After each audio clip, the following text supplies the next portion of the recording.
later. Oh, got it. So welcome everyone. This is our second Sunday, I think, if I'm on track with our calls. And yeah, it's a kind of beautiful and symbolic that on Sundays we have these Sunday gatherings all together, and slowly you'll start to maybe get to know each other and different occasions see and connect here also live. Today we will do a little bit of an experiential call more. So we told everyone you have a possibility to lay down, also kind of flow into the space. And if anyone needs to leave, you can leave earlier. No need to announce it here. And some people are coming late to the call today. Yeah, I was a bit offline. I was listening last week, but now Pai said maybe I can check in fastly, getting kind of back to certain space where I'm also able to be more online and present and being connecting with some of you privately. So private channels are what I haven't been so active in the group space. It was it is a very interesting process to flow through, and actually many of the sharings, so it's kind of exactly 8 days ago when we were in town, and then I had my mother was sick. I think she just had a flu or something, and then I was talking with her a few days that day, Wednesday and Thursday, and then Friday I had this feeling that like kind of a deep sorrow just flew through me. We were having dinner with the kids and Daniel, Pai's ex-partner, in a restaurant, and the kids were playing, and I just had this very kind of like sadness going through me. And I said to Daniel, like, okay, we need to go. In one point when we go back to, we were sleeping in a hotel in town that night to be able to work a little bit, to that I have to call my mom. And then I tried to call her and she didn't answer, but my sister's son was there in the space, helping her out and taking care of her. He's 20 and he's been very close. She's like a parent to him, the only grandchild. So he was there with her, and then I called him, and he said that he had to call an ambulance because suddenly my mother couldn't speak and her body just collapsed. And that moment I called Johanna, who is in this call too. She's my really best, closest friend in Finland since 9 years old. We met each other. She knows my family well, and she already had said that her kids are in the father's place. So she was supposed to go that day or next day to check out with my mom and help her to eat. She couldn't eat for 2 weeks because she had something in her stomach. So I was trying to help her to look at what she could eat after going into such a kind of deep fasting mode. So I said to Pai that week that actually my mom is going through this really deep detox, like 2 weeks without eating, and we were looking with her like how to come out of it slowly, that there's like a whole reset in her body. And I had a feeling, I said to him before, like it's either like what happened to my grandma just before she died. She had Alzheimer's, and my mom and me were taking care of her. She stopped eating, so there was like a letting go process of the physical body. And it felt with my grandma that time, she was 93 years old, that it was kind of a conscious choice from the body to make it lighter somehow. It's a weird feeling that the transition is easier to go totally empty, and then she let go and she died. And somehow I said, like, this is weird, but that I feel there's like two options, that my mom's body is doing this, or then it's totally going to shift and reset and going to like super health. Like it feels like she has like a choice point, because it's extreme. She's 74 years old, that to go 2 weeks without food by herself in her apartment. So yeah, then I called Johanna and said, okay, there's ambulance. My mom's condition suddenly collapsed. So can you go there? And she said, of course. And I asked if she can accompany my mom to the hospital if she needs to go, because my sister's son have to go to work. And then I called back to my sister's son, and he said they are giving her CPR. And I was on the phone the whole time, and they were giving her morphine and then CPR. And suddenly I heard the guy saying like, there's nothing we can do and that she's gone. So it was really interesting to be on the other side of the world and then go through the process to be there. And it even felt that she somehow waited that I'm online, that I'm tuned in, because we're super close always, and there's like this very, very close connection with her. She always feels what I do or what I feel, or she's always been reading me like a book. So there was something very weird timing or synchronicity to be calling that time and being online, and then she let go. So of course there's a huge grief and emotions going through, but also like going through these synchronicities and meanings and insights. What does it mean? She's probably closest person after my grandma was super close, but my mom, there's this like very cellular link to a mother, and very, very strong feelings. So I felt like I'm resetting myself somehow in the process last week to something is shape-shifting totally in my system, because suddenly she's not there. So there's many insights which actually feels very innerintensive and are going into kind of core questions of existence and life. And then it was funny because some of you guys in the group shared in the last call. I was listening and already kind of coming into the space of not needing my own process time so much, so that I was in some people's dreams, and that same day I was feeling that it's weird, but most of us are very new to each other. Of course, we just met or started our journey 4 weeks ago, but I actually felt very connected and close to you guys, because we are somehow it was interesting to go into this very deep personal process, but then actually feel so close to the people in the groups, and feel like this very shared personal space, and it feels also meaningful to feel it and realize it, that I'm actually even wanting to share. I haven't even told my friends, or I have zero interest to be in social media right now, and kind of hard time even to think that I would post something about my mom or anything, but then I'm able to speak with you guys. So there's like this very close connection that I feel, that how we're tuned to each other and feeling each other in these journeys that we're going through.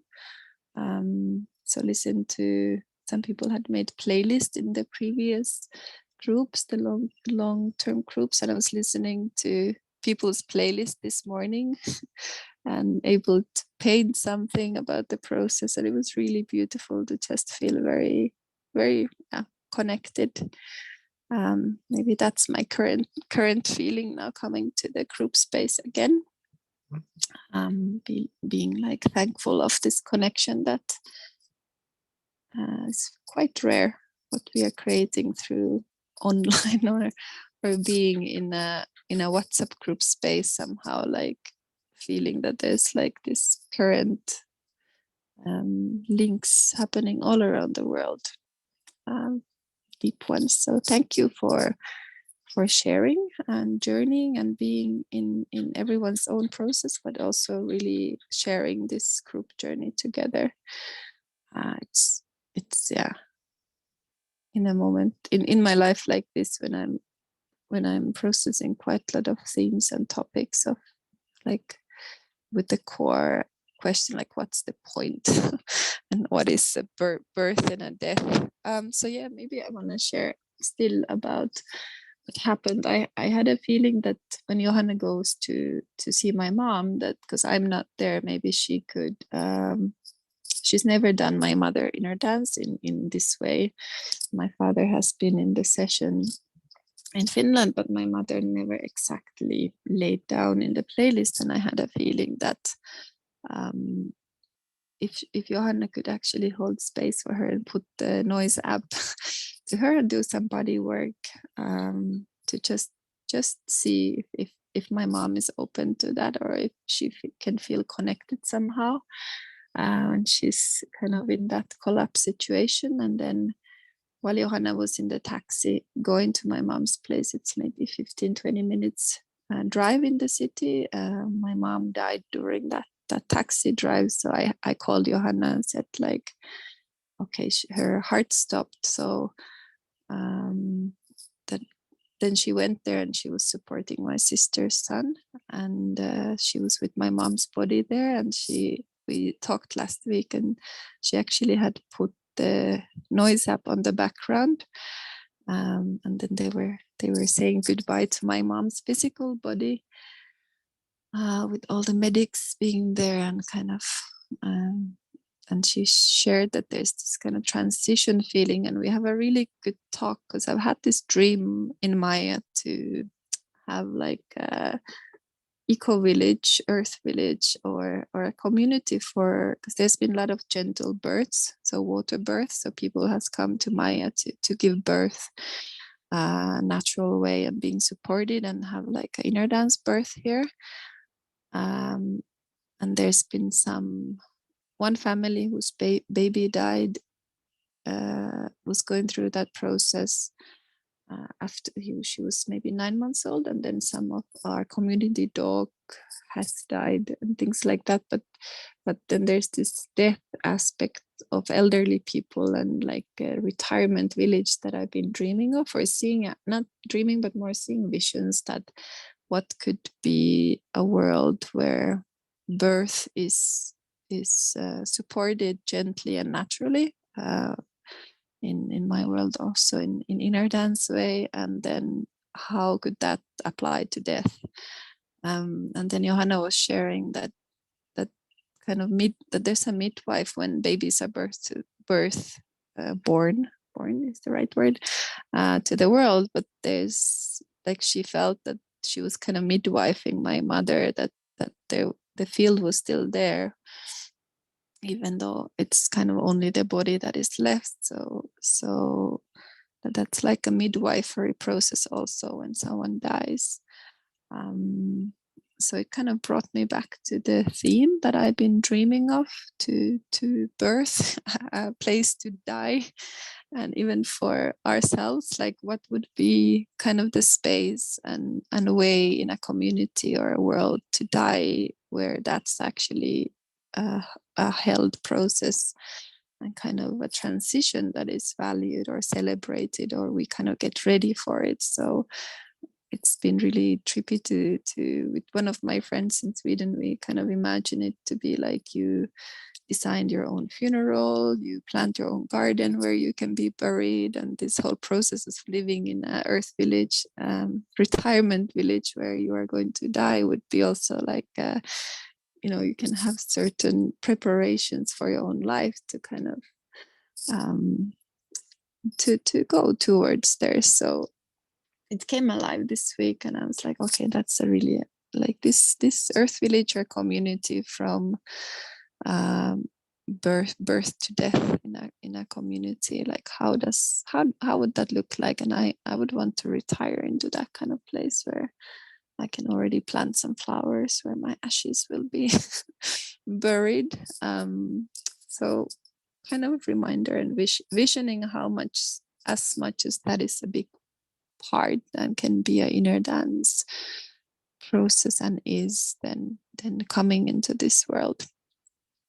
And then a sentence that I think Pai shared in one of the calls a few weeks ago, where like this, like we come from this consciousness and we squeeze into this material form when we are born, and it's like it's pretty intense process, and like to come into form, and then when we die we go from the form back to maybe what we could call energy or vibration or somewhere out there. So that was a really kind of helpful sentence last week to think and go through and imagine how my mother or any people around us who are transitioning are like at that, how amazing process it must be for them, hopefully, and how much the condensed feelings and emotions and personal things and energies are, of course, in it's in us who stays here, but probably not in those who leave. So yeah, birth to death themes are in the air, which is a good like reminder, a reset to look at in my own space.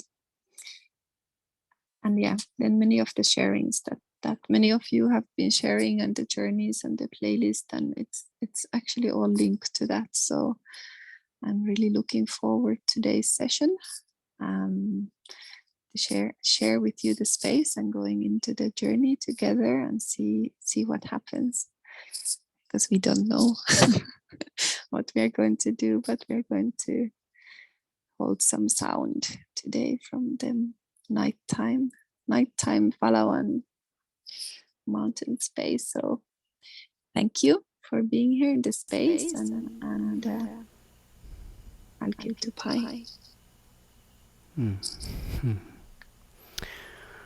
Thank you. Okay, hi everyone. That was really deep. It's beautiful. I really wanted her to share while she's still coming from that zone. It's just interesting when we're experiencing these in the journey itself. And Italy had helped to bring so many of you into this space. So, welcome to Sunday. There's so much happening. There's always so much happening. This is the biggest call we've ever had. It probably will not be the biggest call we will ever have. But there's quite a feeling there. I can't describe it. We're bringing all of it together, from Asia, from Africa, Europe, South America, North America, and Oceania.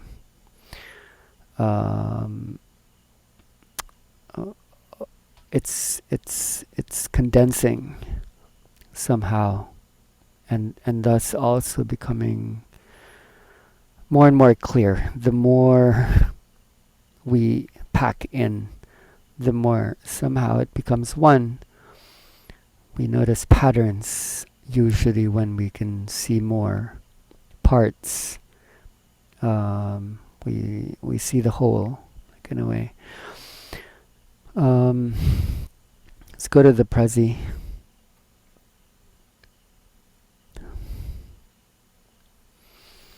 So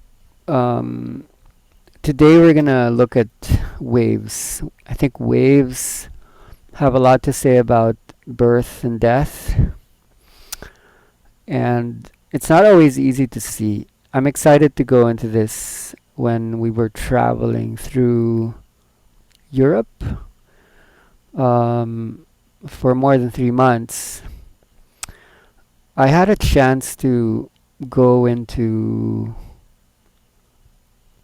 waves a lot more. Prior to this, I was working a lot with music, with silence, and with noise. But to go more into vibration was something I've always wanted to go into. So I spoke a lot about it. I finally found the time to do more heavy research into certain missing elements in the frameworks. When I came into my spiritual journey, a big story that came up that really guided me was, what is the story of light? That, like, that we are light. We come from light. We go back to light, to lightness. So, like, living in coconuts, living in solitude, living with nature was all about, like, coming back to light. Um, but I realized, like, this year, wait, what about the story of sound? What about the story of vibration? So I jumped into that story, and something came into completion almost. The feedbacks were immense. The tools that was using was so different from anything I've used before. I was traveling with all these interesting things.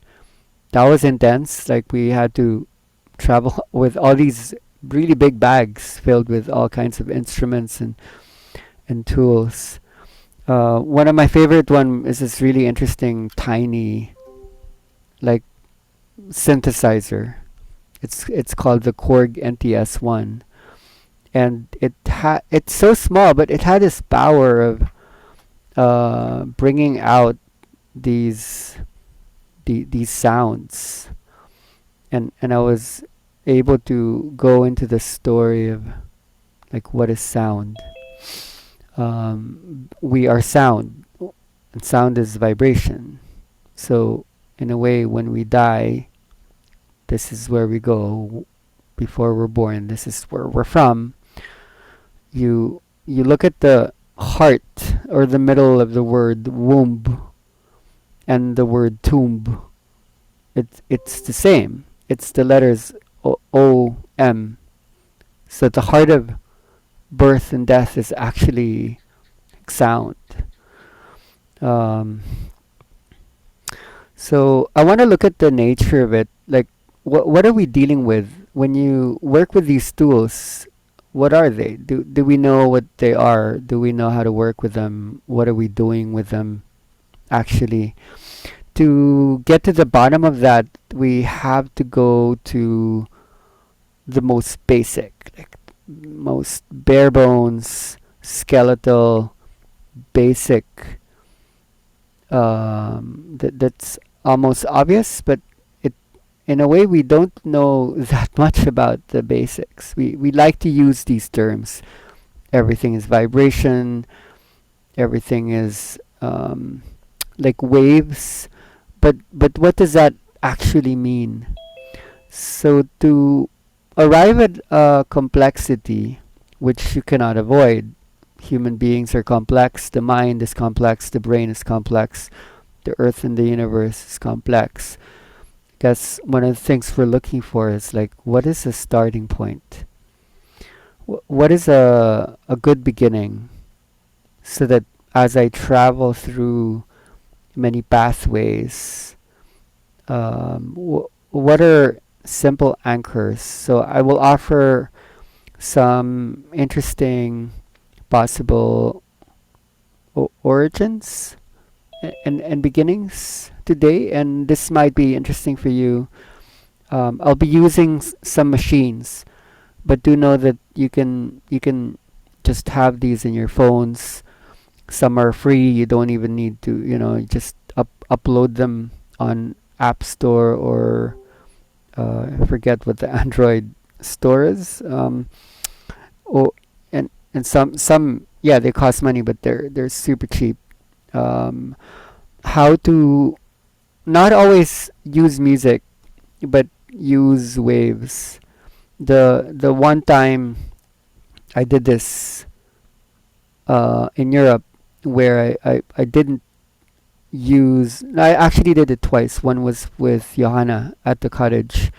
The other time was with Una and Gisli. I don't know if Gisli's here, but I know Una's on this call. And that was in another cottage in Iceland.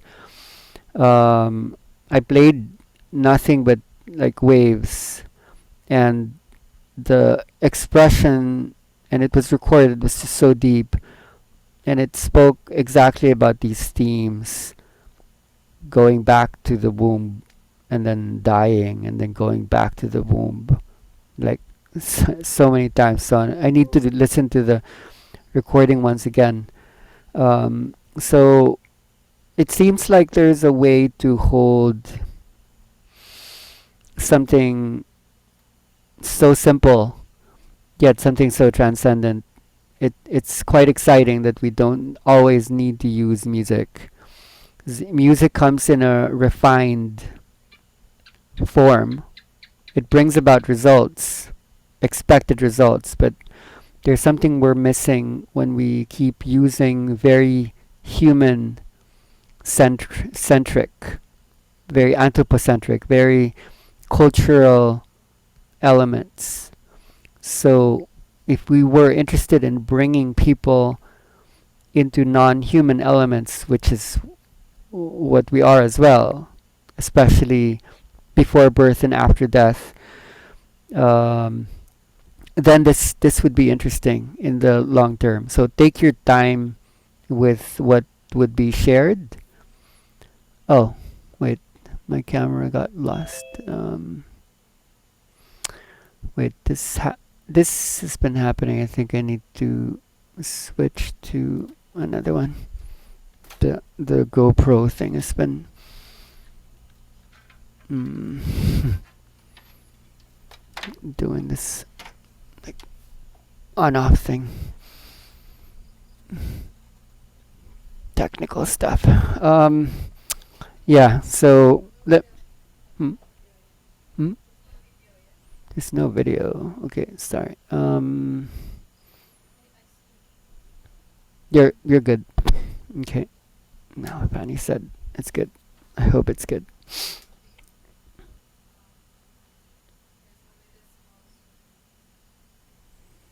Um, yeah, it's okay. Maybe phones are different from laptops, but what's important is the screen. The Prezi. You can see the Prezi. Love. Yeah. Okay. Um, this is misspelled, so I apologize. It's supposed to be oscillations, not oscillations. What are they? They're patterns. They're echoes. They are repeating variations in how we measure anything with value over a period of time. Um, in a way, they don't just measure things; they measure processes. So we call them states. You can't escape them when you measure music. You use the word oscillations, and when you measure brain waves, you actually call them that. They're neural oscillations. So to oscillate means what? I believe that anything that can create a an electrical wave is an oscillator. So that makes you possibly an oscillator. When you think of the brain is the most expensive organ in you. It's expensive because even though it's just like 2% of your body weight, it actually consumes like quite a lot of energy. And so then when you experience this work, it's not difficult intuition to realize that you don't need to consume.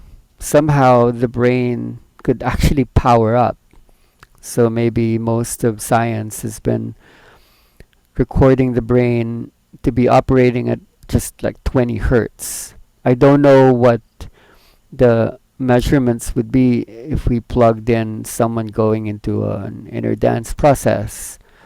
But I believe from my personal experience living alone and experiencing this whole thing, um, we can generate and not just consume. Like, it's not just an expensive organ, the brain and the central and peripheral nervous system. It's actually like a bank. We can withdraw from what's been deposited inside. There's a powerhouse, and we're learning to power up from within, not just to always source energy from outside. Um, so I think oscillations is a big factor in this. If you learn more about how neurons oscillate with each other, the oscillations are signals basically. Um, then we would learn how to generate rather than just to consume. So this is interesting for me. There are different wave types. Usually, when you think of wave types, there's the longitudinal and the transverse waves. Sound and light have different wave properties, but especially when it comes to music, um, it's more interesting for me to look at waveforms, especially because we are using sound as the um, the thing that holds the most possible. I don't want to say control, but this is what you can hold in the room that allows you to hold the whole room. When you're not running around madly between 20 bodies, touching them as much as you can, poking them, activating them, transmitting them, um, like understanding the nature of the waves, centralizing, decentering it, means understanding the nature of it. Do you just keep calling it energy? When do you begin to understand the differences? To see the differences, to see the layers as well. So there are different wave types. The sine wave is where the the the understanding begins. The sine is the most simple wave. In a way, a perfect sine wave doesn't really exist in you. It doesn't exist in nature. In a way, it's synthesized. At the closest, they could show up in an EEG when our eyes are closed. Um, but the truth is, we're not simple. So for you to become a sine wave, for you to oscillate a sine wave, you would need to be as childlike, as empty, as like relaxed, as meditative, as like nothing. You would have no ego, you would have no concepts, you would have no thoughts. Because for you to isolate everything outside of a sine wave, um, would mean, yeah, you just need to be one. There's nothing other than just one. You wouldn't even have a name, because a name separates the one from that which is not that name. You know. Um, so yeah, we could hold it up there as something to aspire for, something to wonder about. Um, that's a sine wave. Thinking there's a way to actually like listen to this. I'll do a demonstration later. So for now, let's just look at the different waveforms. So the square wave looks like a square. Um, it's quite a rough one, because when you look at the drop and the rise, there's no angle. as opposed to a triangle where you have these slopes that are equally um, they're equally sloped. So they're more gentle in comparison to the square. The most rough one would be this sawtooth, which could be a positive or a negative ramp. It's the buzziest sound, and most synthesizers use this because this is what allows something to rise up. Okay, so as we look at these, um, my point here is that when you look when you read an EEG or an fMRI, when you look at the oscillations in the brain, uh, these basically are what they look like. A sinusoidal wave is basically a sine wave, and that's actually quite rare. So whether you are looking at like gamma waves, beta waves, theta waves, or even slow wave sleep, you would see like very jagged edges, or you would see squarish type waves. So the question there is like, what makes a wave a square or a triangle or a sawtooth? Um, so opening up these boxes once again, the thing that's mentioned there that I haven't like talked about is harmonics. Like what is a harmonic? For musicians out there, probably know what a harmonic is. Um, so yeah, these waves have different um, combinations and amounts of harmonics. So it says here sawtooth has the most harmonics.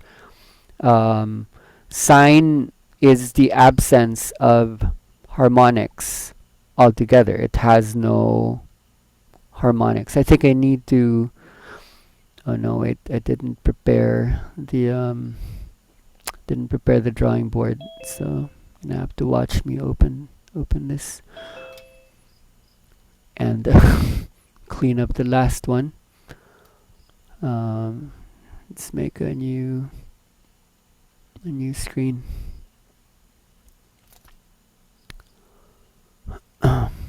New picture.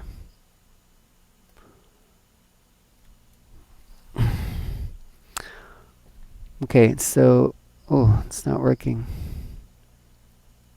That's because it's not connected. Give me a moment, guys. Sorry for this. Alright, so hopefully this works. Okay.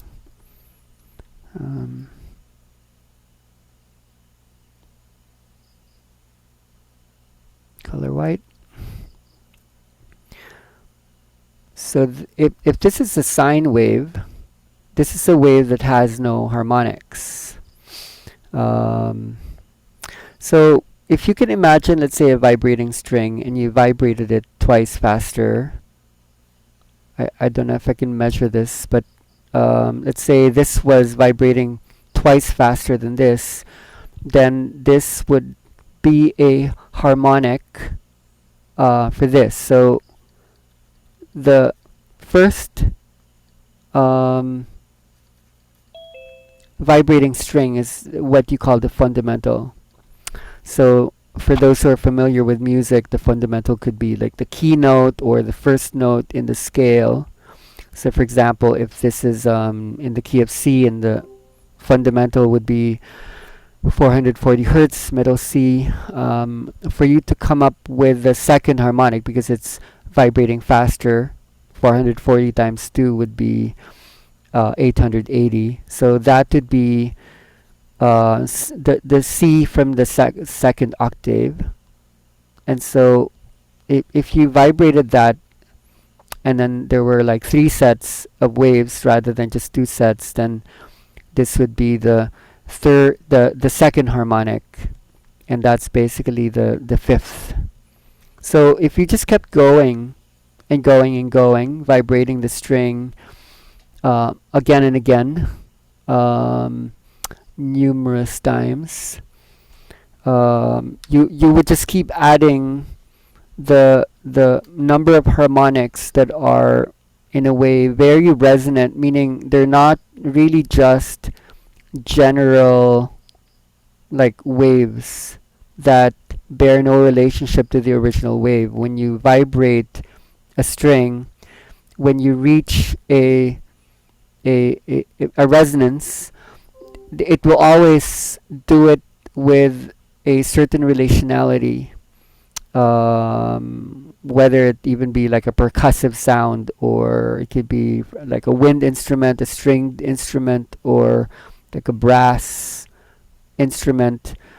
When even with your voice, when you use your voice, and I do notice that a lot of people who facilitate, they have this way of bringing harmonics to their voice. I this is huge for me in my own journey. Even when I met with the Mexican stranger in California, when I was initiated into this mystical path, his body was vibrating with a harmonic. It wasn't his voice. His body was emanating this like raspy sound. And when I first burst out in sound, when inner dance came to me, and some people call it light language, I don't call it light language because mine doesn't sound like gibberish. Usually it sounds like this vibrating string, like in my voice. It's not as present anymore, but I can recognize it when I see it in some people. It's because the voice is beginning to hold like a harmonic. So one instance culturally, if you know like Tuvan Mongolian music, like throat singing, they hold memory through that. They have a way of vibrating the vocal cords so that the harmonics would like come through. So wait, where's my phone? Like I wanna demonstrate this to you. Um, I think I need to go back to here, and then I think I need to see if my phone accepts the. Wait, it's it. I think it's not working. My phone is supposed to be the. Wait. No, now it's not working. I think I disabled it. I would have to. No, wait. Maybe I could just take this camera, stretch it out. Okay. So, oh, now it's doing it. Okay. Okay, so I guess I can take my phone here to this. This is a synthesizer, and I particularly chose this one because it has an oscilloscope, which means that when I make a sound. Okay, wait. When I make a sound. Fanny, can you hear? Can you, okay, I can't hear anything. When you make a sound, then it shows you the waves that are emanating. So right now, like, what I'd like to do is to look for, let's say, a sine wave. Wait, let me just find a way to make this stand by itself. I need something flat. Okay, let me just hold this there. Yeah, because it's pressing in the notes, right? I need. Could you grab me like a thin book from the library? Sorry, something really thin. I tried this earlier and even like I had like something. Yeah, this should work. Yeah. All right. So checking. Oh, it's still doing it. I think I'll just carry it. Okay, so that doesn't look like a sine wave to me. So normally, a synthesizer has multiple voices. So when you see VCO1 or VCO2 and multi, these are like three voices. So I think I need to isolate like the voices so as to try to. So now nothing's coming out. Okay, so well, that's a sine wave. Yeah. Okay, let me adjust. So to give you an example, I'm going to do something very simple, which is just to press on another note. So that when you look at the oscilloscope, what you see is a combination of two waves um, playing at the same time. So I'm just going to make different combinations here. And basically what you're seeing is when they come together, there's a point of resonance. So let's say I try to do more complex waveforms here. That you see it. It starts to create a square. It's pretty cool. It creates yeah, combination of square and triangle and not so much a sawtooth. That takes like a lot more notes. Let's see, that's maybe three.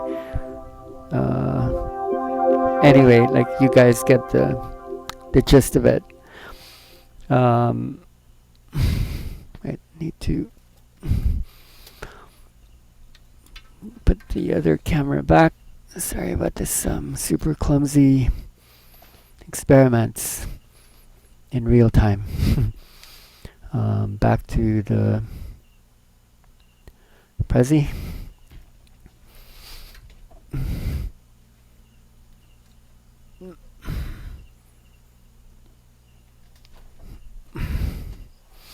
So when you use music in general, and even the way you touch people, even the way you use your voice when you're in a conversation, you're constantly doing this, like all the time. You're actually combining waveforms, and these waveforms happen to be synonymous with delta, theta, alpha, beta, gamma. So we speak this language without realizing that we are working with fundamentals and harmonics like all the time. And from what I've been experiencing using these waves in inner dance processes, I just kept getting feedback. It began in Iceland. People said like, "Oh wait, this is different. This is taking me to somewhere I haven't been before. It seems to be deeper somehow." I didn't give up music. I played some music and I played some noise, but I was using this more than anything else, actually. So what I'm sharing with you isn't something you need to do. What I'm sharing with you is almost coming from a personal space. Like I feel like I'm being led to this. This is where I myself am headed. And so when I suggested that we could do some practice today, I would love to experiment with this for you, just so um, you could feel into it. That it might be relevant for you in some ways, depending on where you're going to be conducting the work you're going to be doing. Um, yeah.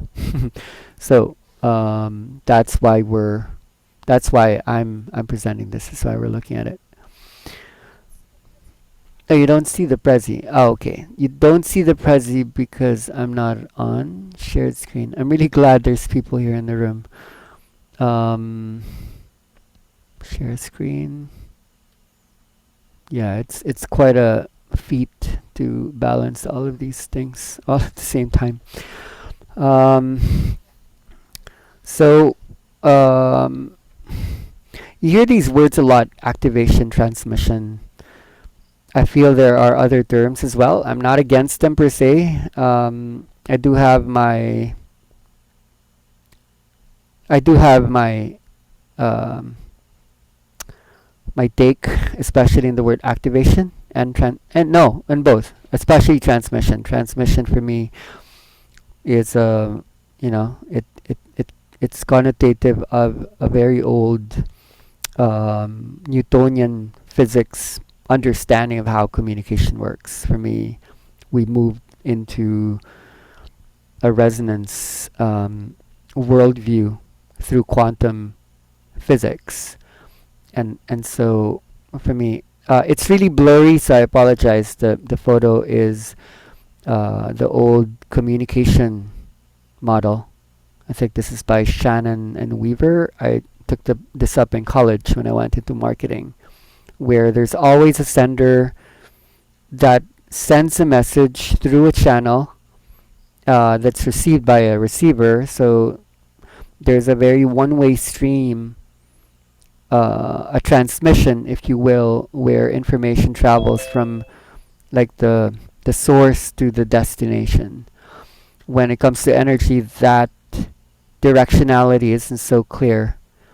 So that's why transmission for me is not really always a word that speaks about what inner dance holds. There's not always a clear delineation between the healer and the person laying down, or the teacher and the student, the doctor and the patient.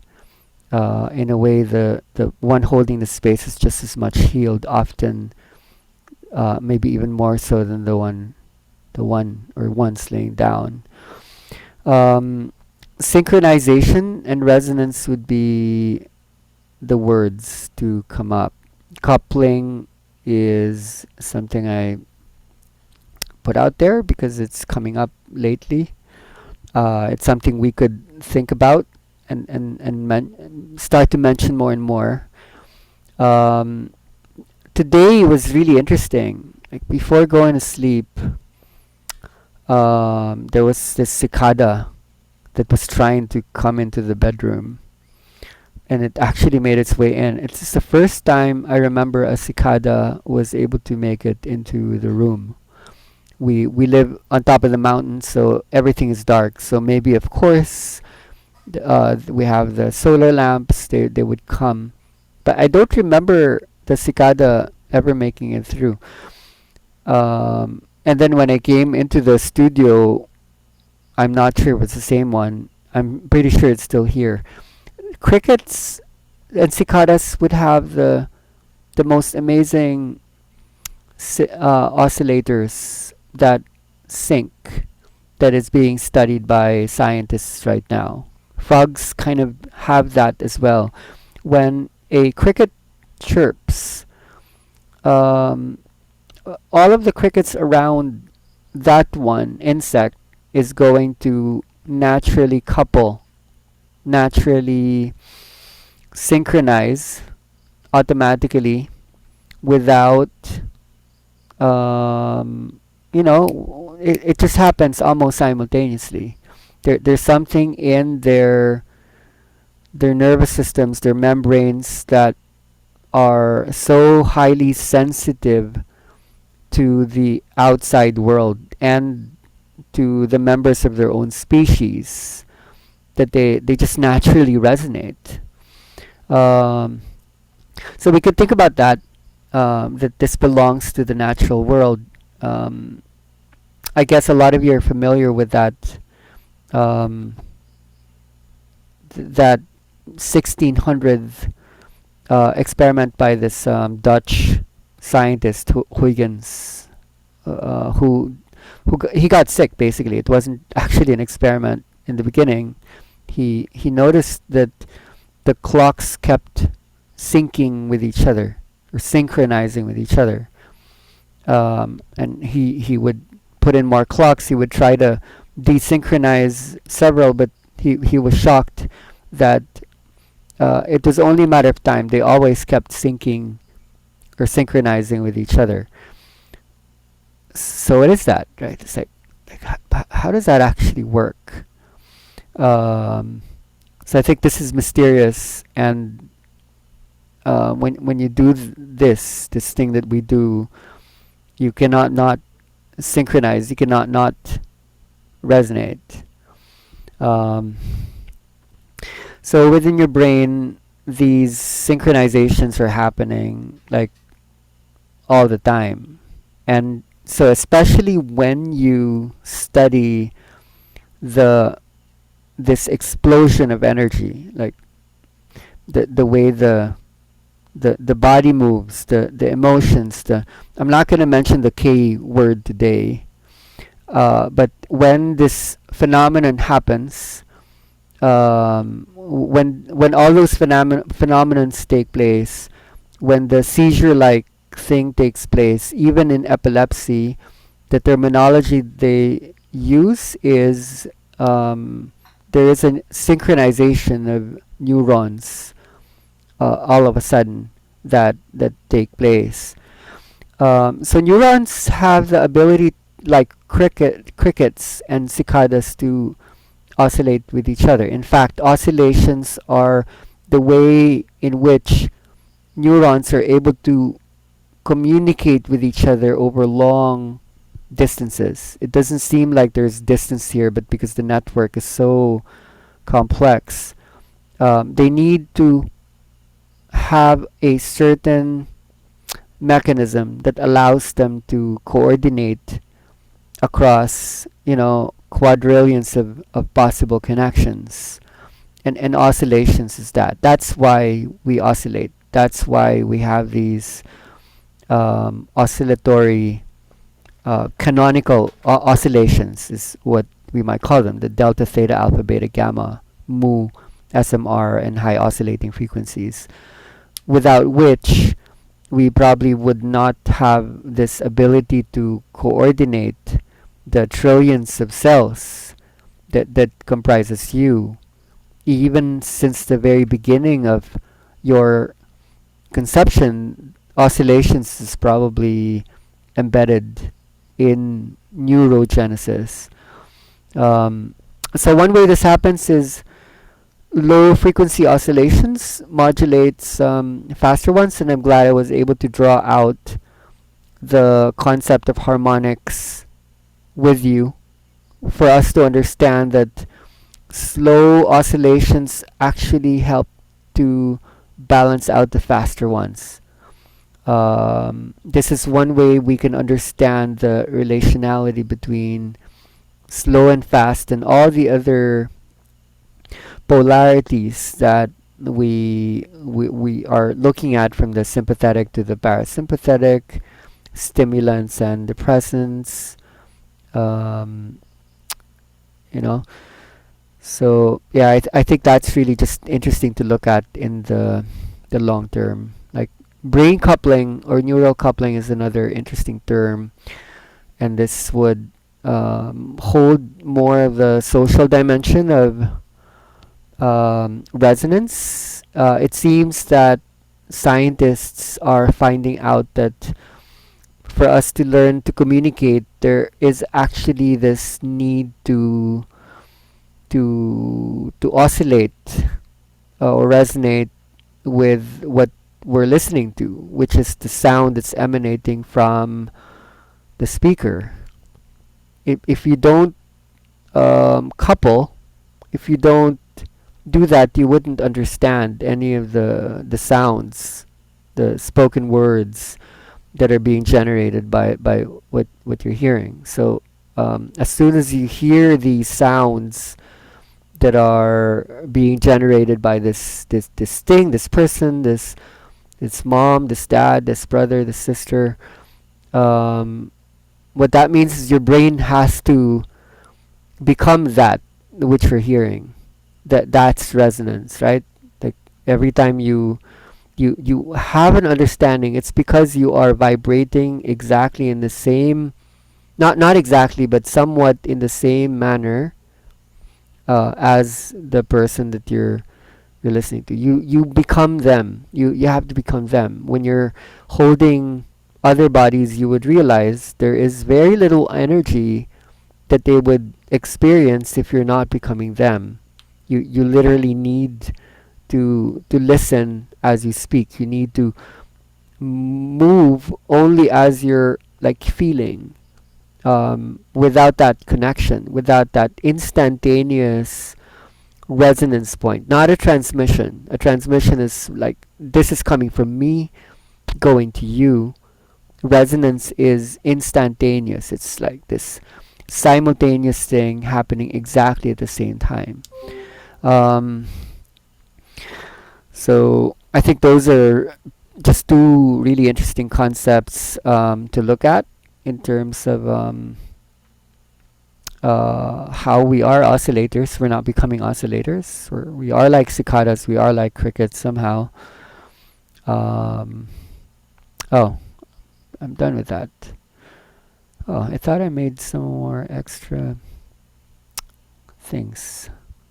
So here's like an unexpected subject matter or topic um, to look at in the general view of the life of waves. Doesn't seem like it's connected, but like, what is dreaming? Like, there are two concepts of dreaming. So if I could go into a digression and then I'll use this to tie up the concepts. Um, what is a dream? Yeah, oh wow, I want to show you.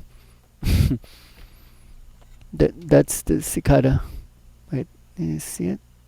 Wait, there. Oh no, wait, it's right there. Yeah.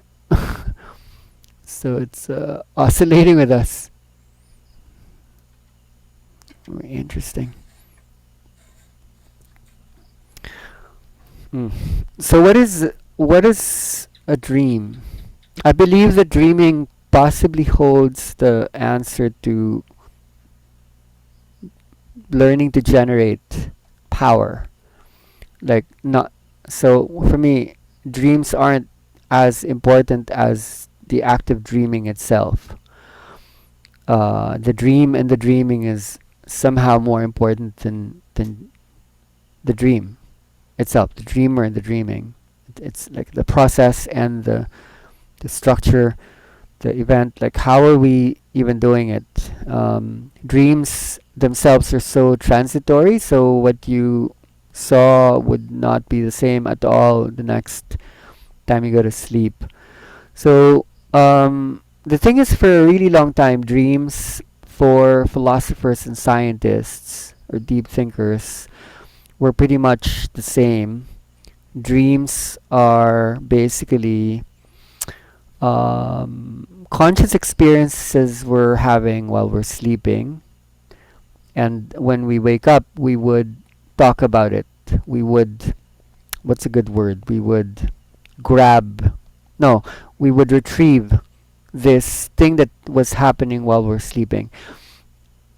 Intuitively, that's so common that we don't question this. Like, when you remember the dream, usually you would really believe that this is something that happened at night. This is like, this is maybe because of some association that took place during the day that led to that subconscious messaging, for me to look at it.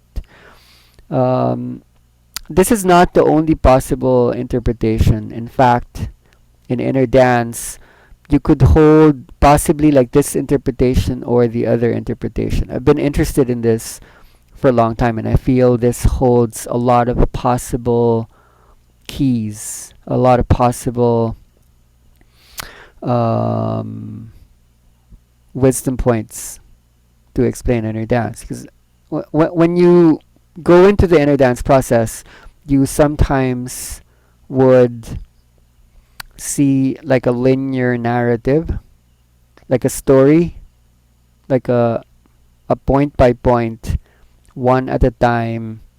This happened, and then that happened, cause and effect, and then that happened that led to that.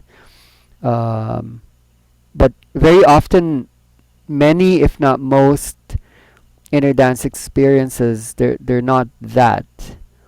They're basically like, if they're not like mud, they would be like cosmos. They would be interstellar. They would be energy. They would be sensorial. They would be weird. They would be disjointed. They wouldn't be linear. So the cassette theory of dream is basically this idea that when we sleep, there's actually this whole library, this ocean, this sea of possibilities, and everything's happening all at once. You're not reading one book. There's like a whole library.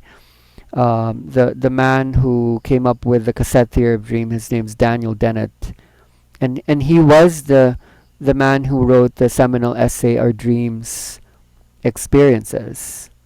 Um, what he was proposing, and he came up with some really hard possible epistemological grounds for supporting the cassette theory, is that when you wake up, you are merely that's when you're grabbing on the way out a book. If you were to use the library as the metaphor, there's like a retrieval process of just one point out of like many, many points. This is where I would go back to the wave. The sine wave could just be like a one isolated energy out of, a whole ocean of oscillations and harmonics and inharmonics and undertones and overtones. It's like the fundamental is that which holds the condensation of all of the many parts. So it's actually possible to hold that in totality, like an awareness that holds a huge condensation as opposed to a possible like displacement.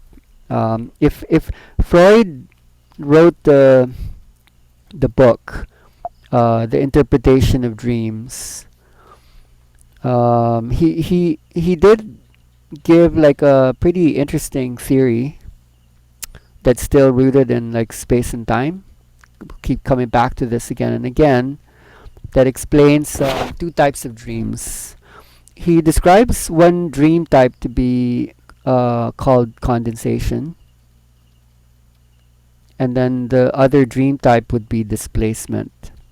Where this becomes important to all of us, or to you, certainly important for me, is depending on the way you hold the music and the touch, the way you contextualize the energy, you can either hold more space or more time.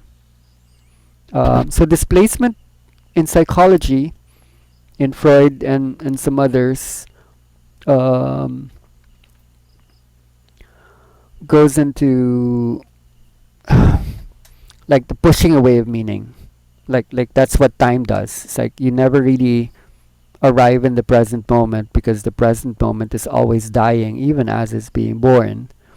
You never really have a present moment. The next moment is becoming the present, even as the last moment is already like, you know.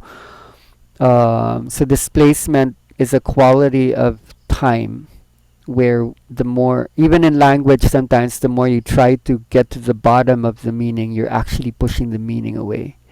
So in psychology, displacement would be the way in which we're we're we're hiding the truth. We're unable to hold the totality of things, and so life becomes just one big long endless story that doesn't actually have a point.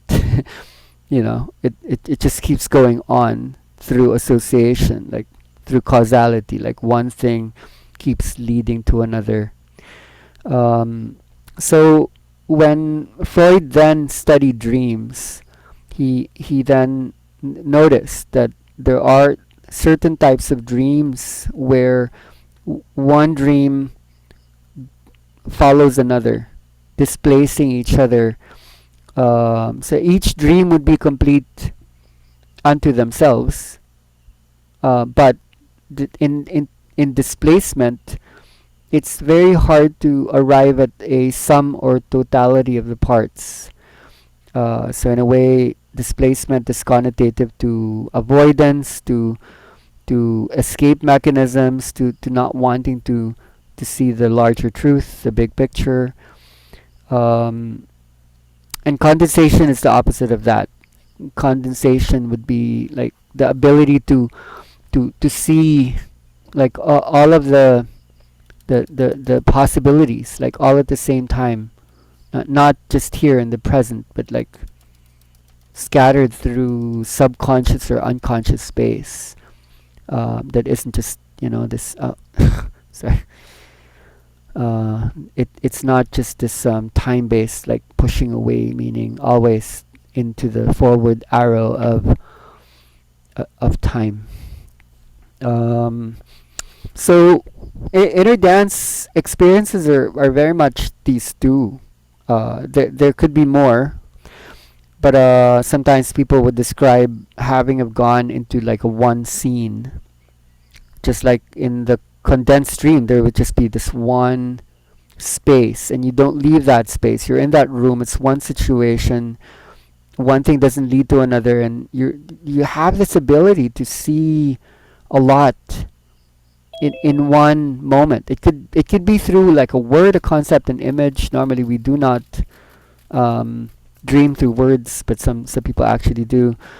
It could be like a sound, a person. It could be like a place, and that image, whatever it is, actually holds the entire context of everything else. A lot of people have gone really deep into the spiritual path.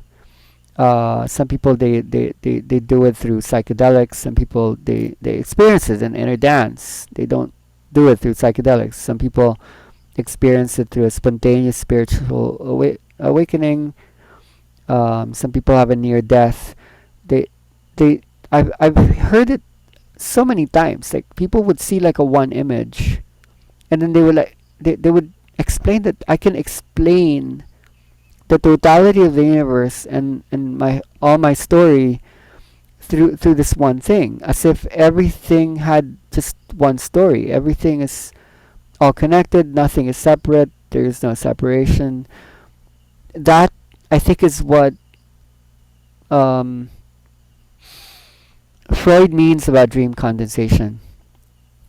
So when we do share these um,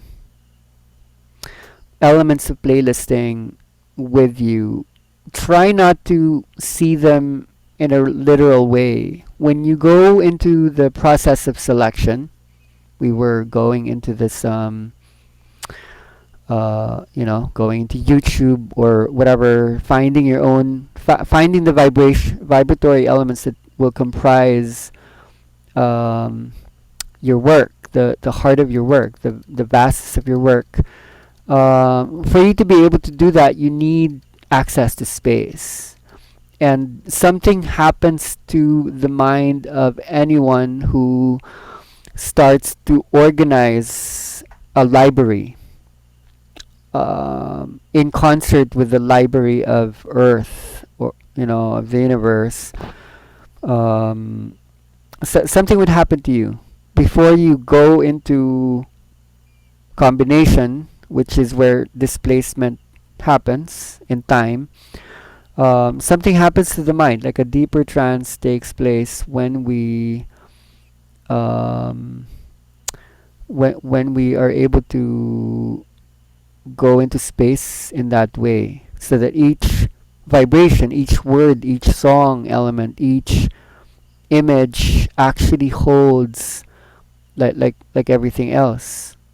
It's not through conceptual thinking that we can we can get to the bottom of this. Like, um, we somehow know that this is possible. That every word uttered, every image concocted, every movement, utterance, every gesture holds a universe. We would need both space and time where we would understand how the parts go together. This is something we're developing slowly when we come back from space. So this is maybe one of the quintessences of inner dance. This is what is being given to us, an understanding of how a universe is constructed from space and time, selection and combination, um, and then how to recreate a universe once we know actually how this is working. So when you do hold the inner dance process, or whatever you will call it, which is up to you, understanding there are two types of dreams is also understanding that there are two types of spiritual experiences. It could be the most fantastic sounding thing, but if it's still actually in displacement and it hasn't arrived at the point, then maybe it felt good, maybe someone screamed, shouted in joy and ecstasy, and they got something out of it. But sometimes when we go back to the addiction talk we held last no or early this week, displacement would be there for a long time as a uh, something to look at. Condensation is going to be quite elusive. So that's why sometimes when people don't have many words to share after a process, we would slowly respect that, because somehow they're coming from the truer definition of dream space, not the received view of dream, uh, the transmission view of dreaming, but more the library version of dream, where even though there's no story, maybe there is actually the story of all stories. That it's just so non-linear that is being conveyed. one of the One of my thoughts around this is dream mediates sleep and wake, and technically what is actually waking up right now is sleep. The library is sleep, and we think when we sleep there's nothing there, but sleep is actually the library. When we sleep, there is a vibratory space of coexistence and simultaneity.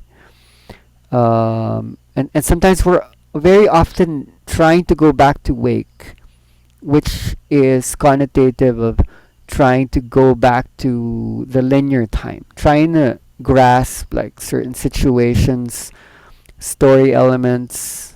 Human beings are really interesting. You give them 2 or 3 points, they will construct a story about that. They will make connections between those 2 or 3 or 5 or 10 or 100 things, and they'll make a story out of that. They'll make something up out of that. Whether it be Hans Christian Andersen or Steven Spielberg or you. This is what the human mind does. So going into this topic on dimensionality, I think we're easing our way into a space where there's really just a lot more harmonics. So going back to, for example, the womb room, or the whale song, or just a lot of the playlists that we've been sharing in general. Um, white noise, the womb sound. White noise especially is the fundamental, maybe not even fundamental, like all of the harmonic and inharmonic sounds in the universe or in the planet, like put them all together, that's the sound of birth, and that's the sound of death. And I think that's the sound of sleep. and somehow if sleep is waking up, we're really just getting used to going into this next dimension. So when we go to sleep, we don't actually go to sleep. I mean, there really is no such thing as sleep, because dream is called paradoxical sleep, which means the only reason why we're sleeping is to wake up. We're actually more awake energetically when we're sleeping. We're awake more when we're sleeping than when we're awake. So when we're awake, we're actually sleeping. When you look at the circadian rhythms, the playlist of our lives, the 24-hour cycle, the seasonal cycle, beta state, trying to isolate frequencies in a way that tries to become as sine or sinusoidal, maybe suicidal, sinusoidal as possible, losing our diversity, losing our abilities to hold oscillations that are manifesting all the harmonics and inharmonics even before a scale was created, before we stated, okay, this sounds good with this, and that's music. The true music that does not sound like music. So you do have a lot of freedom to create beyond the rules that are set by the music industry, and um, so yeah, I'm feeling that we can grow younger, we can get strong, we can heal by um, going back to some of the waveforms that want to want to, yeah, like resonate um, inner through us.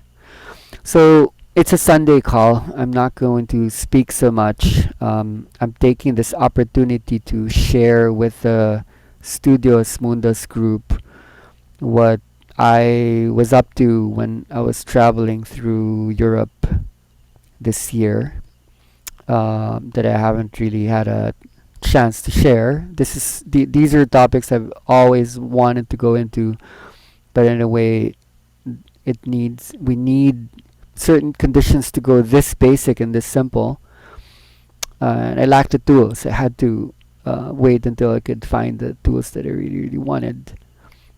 Some of which is are in my phone, and the tablet, the laptop, and like these are super fun for me.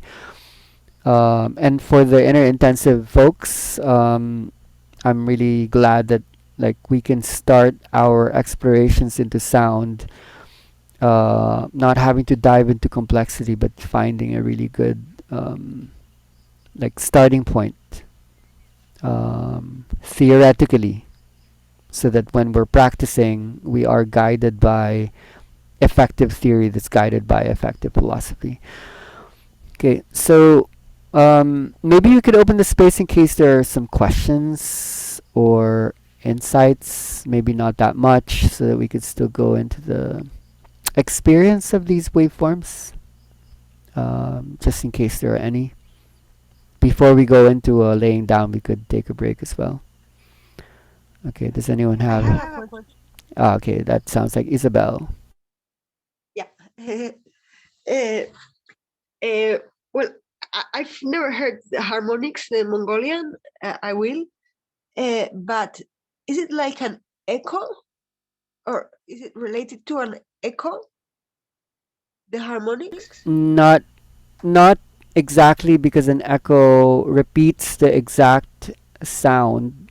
So, for example, to go into I already spoke about the series of harmonics where the first harmonic would be an octave. So, if you look at a piano, it would be like the next seven afterwards, and then the next one would be the fifth, and then the third, and then another octave. So it's a different tonality. It wouldn't be an echo because there's a difference in the tone. It's like a really small, almost inaudible tone that you can't hear. That allows maybe the. Let me give an example. There's like a flute here somewhere. Here. Okay, so here's a bamboo flute.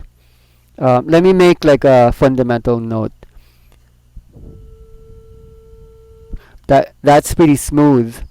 This flute is made in such a way that when I blow it in a certain way, the harmonics and the overtones would come out. So before it rises up into like the next octave, that's when the higher octave comes out when I blow it really hard. When I blow it somewhere in the middle, that's more or less what a sawtooth or a, so like when a violin player plays the initial push or pull, you can't hear it, but when they're shifting between the movements, you can hear the rough texture. Actually, like the other part of music that is not tonality and tempo. Tempo is speed, and then tonality is the pitch.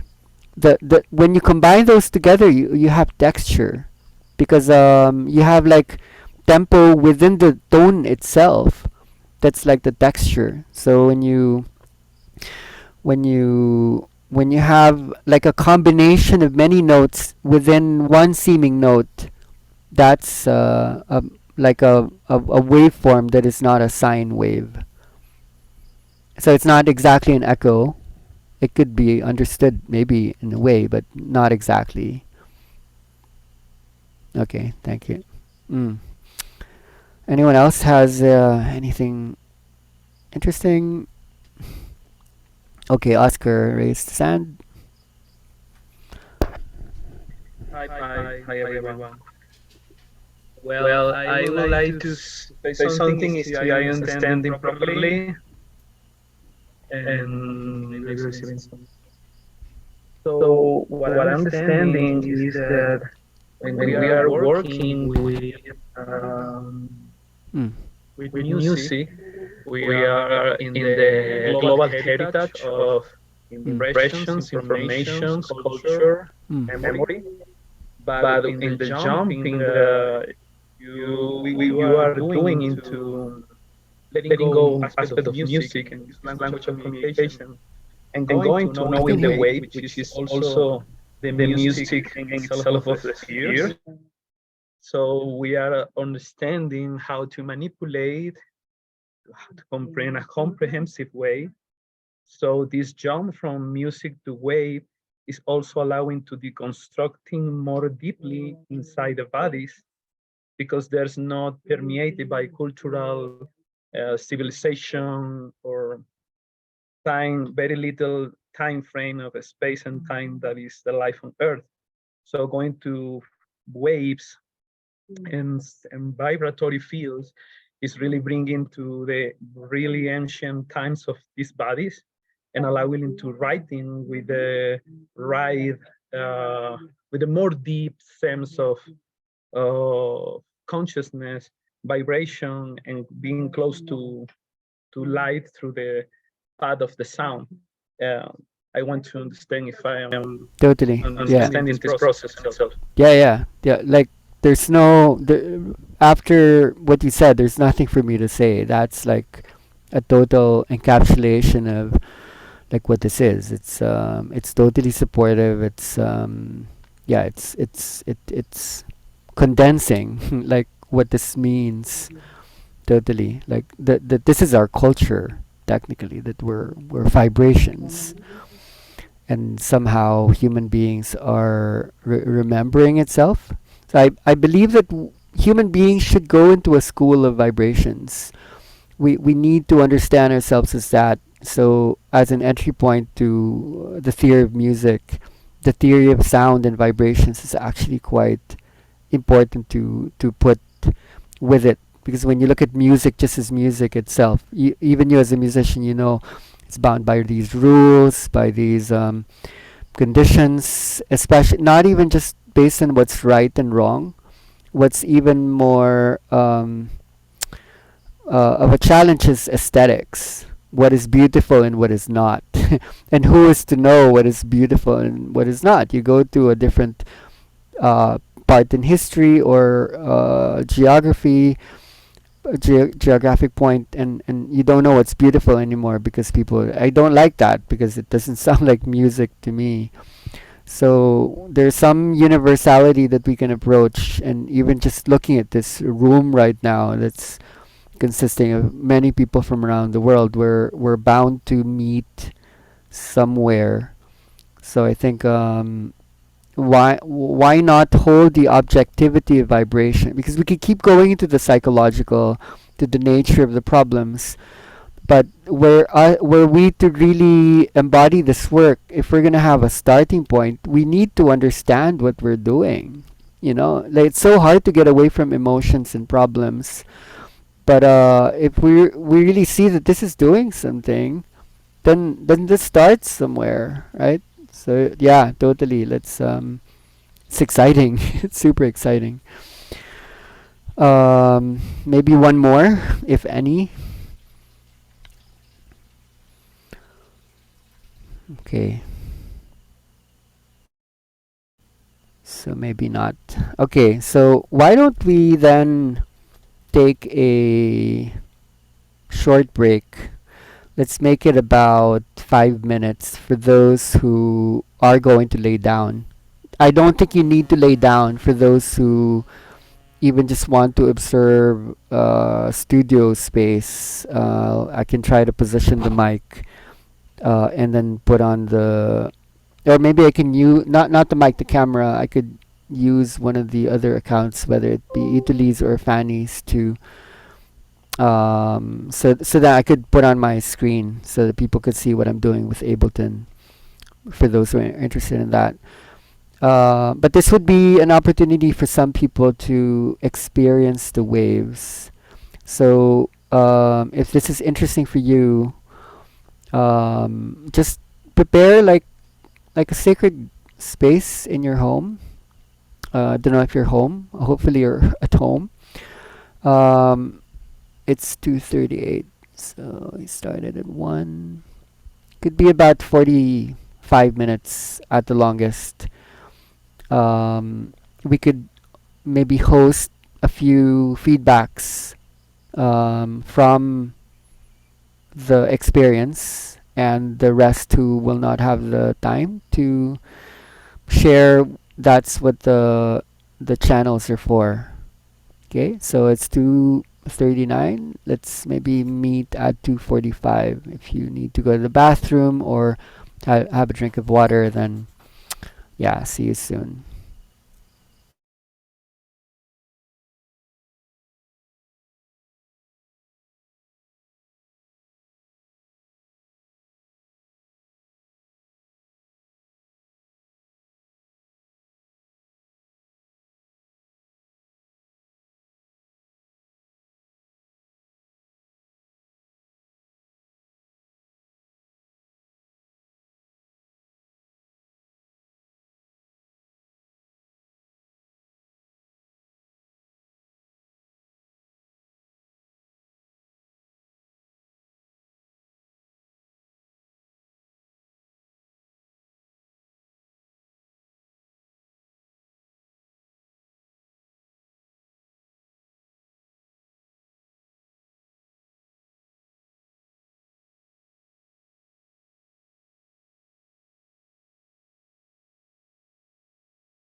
Okay, so yeah, we were muted.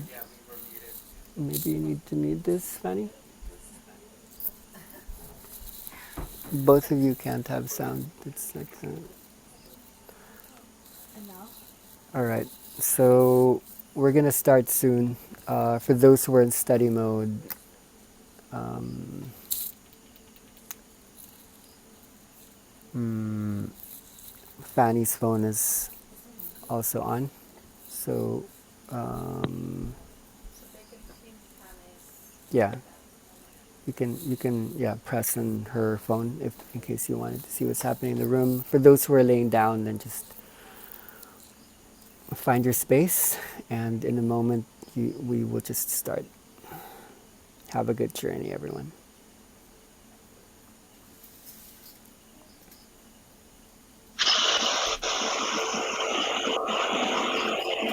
Oh,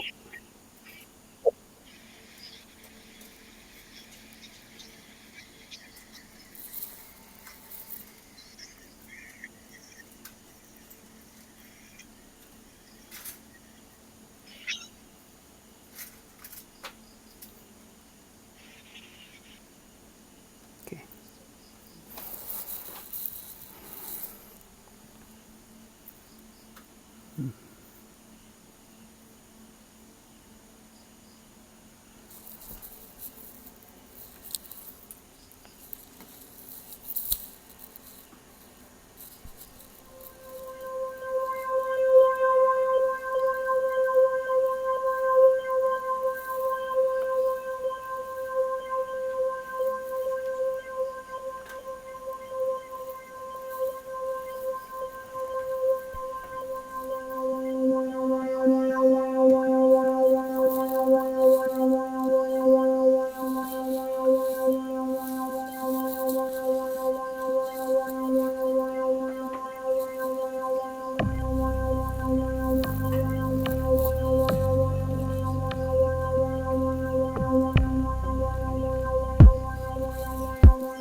generate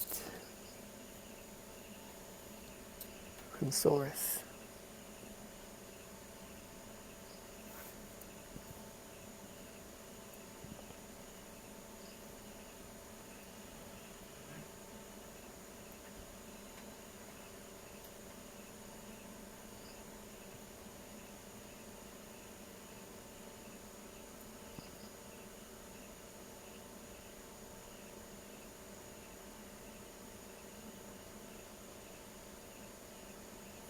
Slowly back to your breath.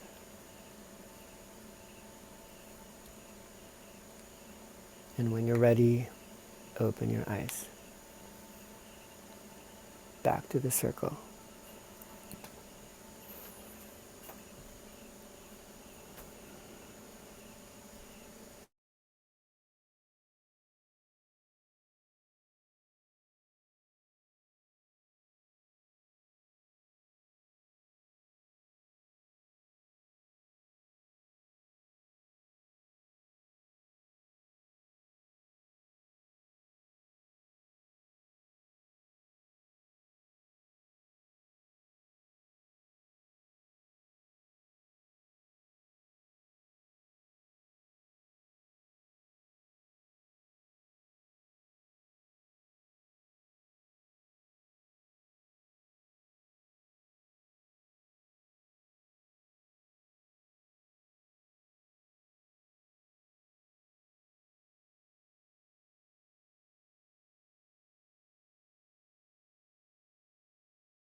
Okay, so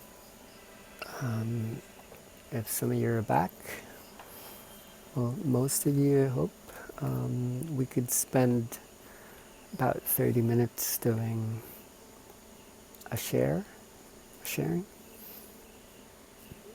Just unmute yourself if you feel like you have the words from there, what you bring here. Thank you.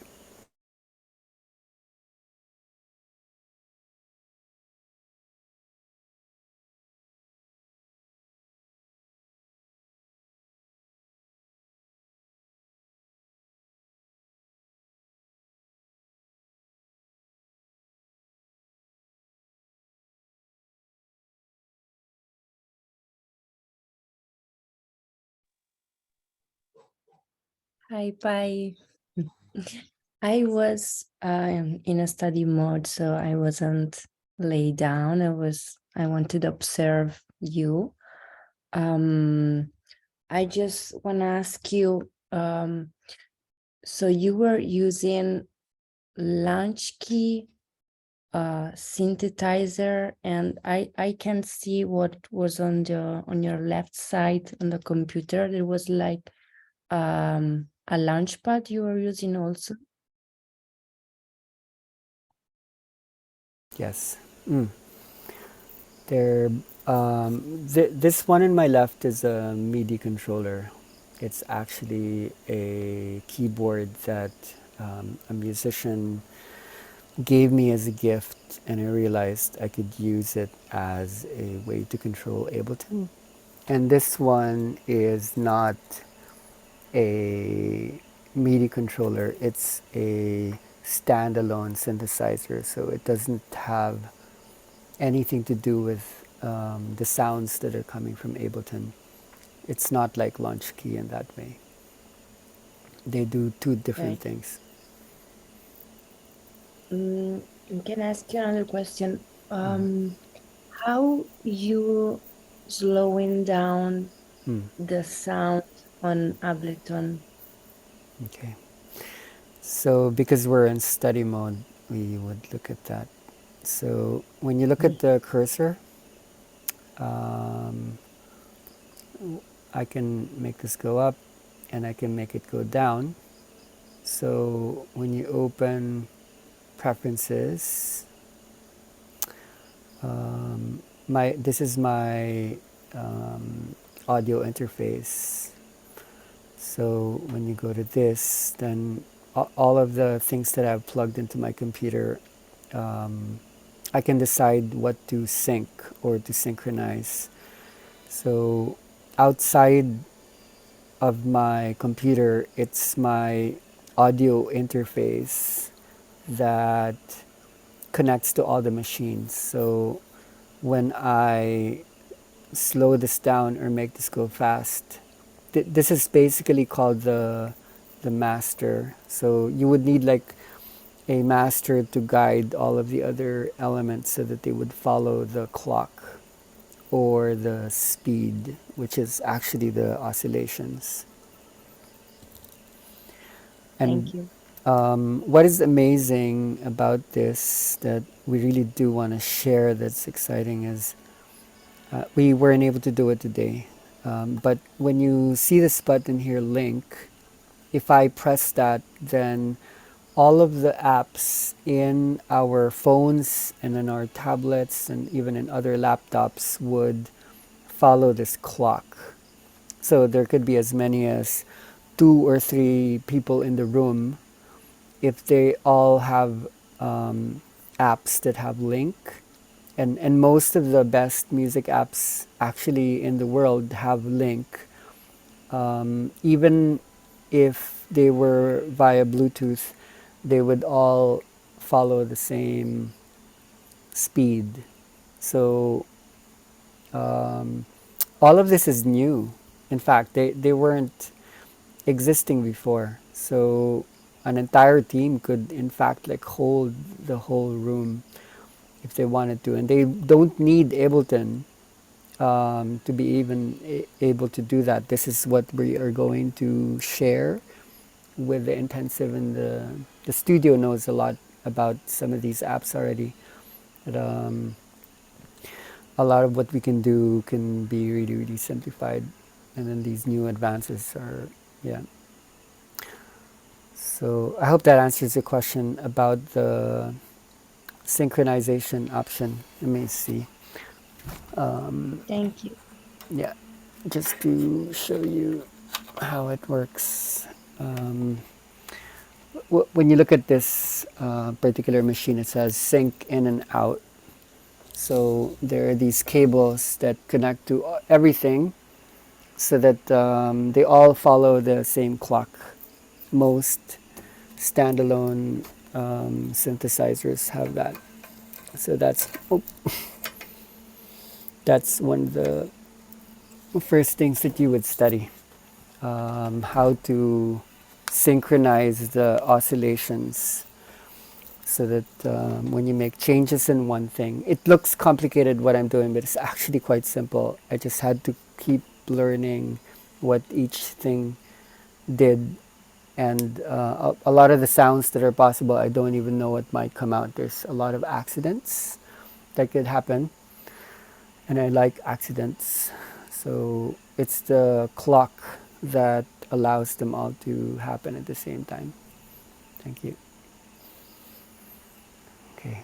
So who would like to share their experience with laying down to the Me. waves?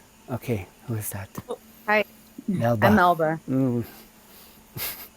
This was awesome, Pi. I really enjoyed the sounds, and I felt like th- this kind of bypassed my emotional body. Like I felt it, like I didn't feel necessarily emotions coming up. I felt like the vibrations hit my body a different way that is so deep and so quick that it just quickly released whatever whatever was there, the tightness or whatever we want to call it. But my body feels so soft, and I loved it. I mean, it was awesome. Thank you. Your feedback was why, like, we went into it, why I went into it. When I first heard those words, and I heard it as soon as I started to do it, like, I kept hearing it in Mallorca, in Madrid. People would say I had no way to access the trauma, because there was so much objectivity. There were no escape routes to go into identifications. So what you're saying was exactly why this is happening this way. Thank you.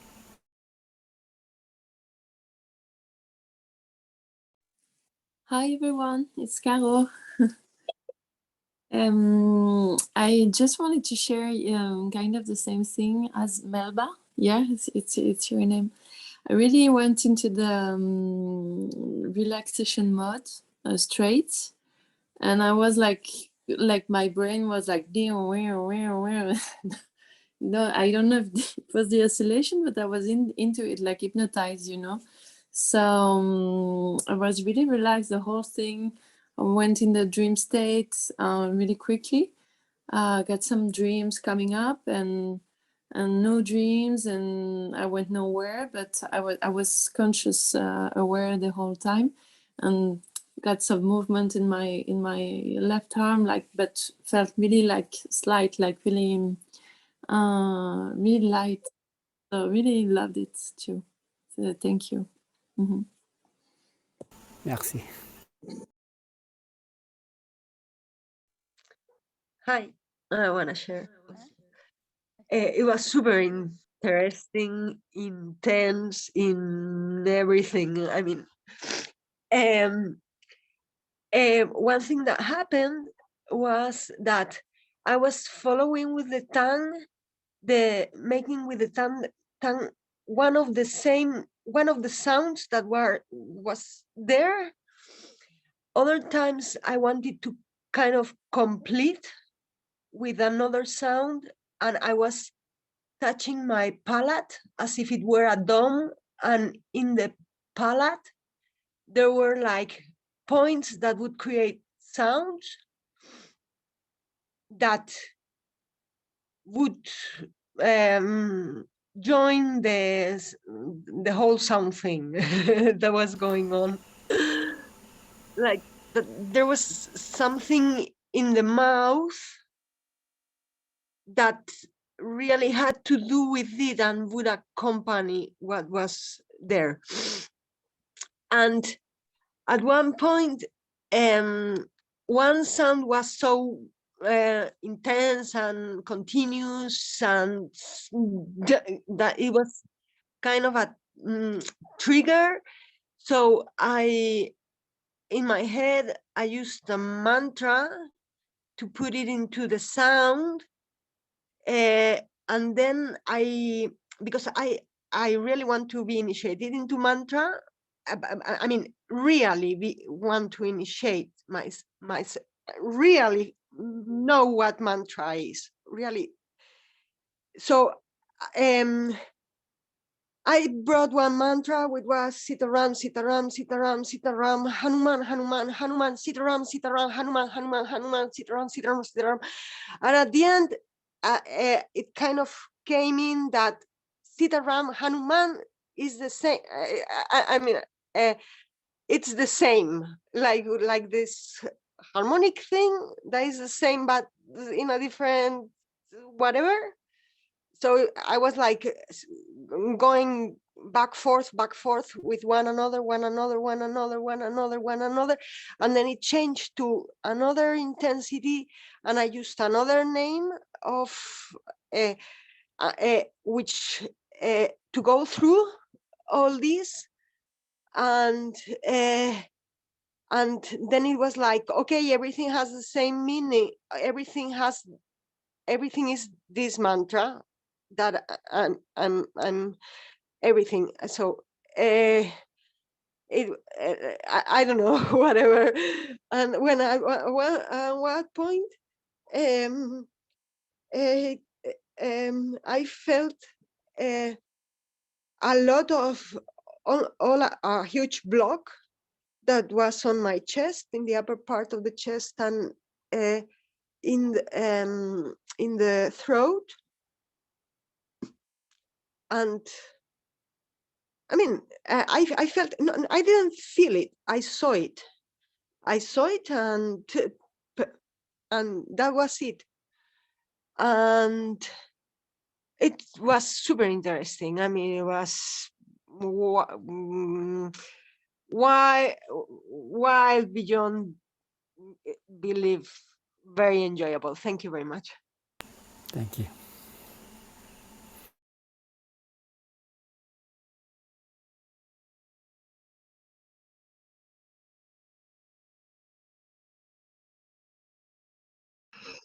Well, I would like to share some impressions shortly. Well, I enjoy the qualities that had nothing to do with the narrative and the stories of the body. I really enjoy to to feel in the neutrality, and how this neutrality of no association of these sounds with something in the cultural context, in the musical context, and even if it's music, it wasn't related to texture and the qualities of the sound, didn't make me connect with something previous. I was like meeting sound in a new identity, and of course seeing my body reacting in a different way. um, I really enjoy these possibilities. Thank you so much. It was very interesting. Thank you. Thank you.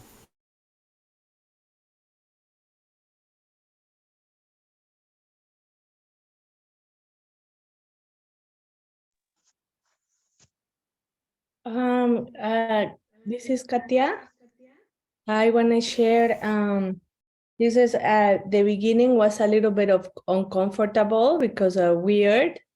I felt weird, but then very fast, I basically I didn't feel my body, and it was just it's like I became a sound, and the sound was like information. Where I am information all the time, moving information. This is what we're here to to give information, to get information, and to connect the pieces of the puzzle of the information. So I felt like I was I don't know. I felt like it was like a machine, no? Like a computer. That's how I felt. Like I had no body, no emotions. I don't know how to say. I didn't see any pictures.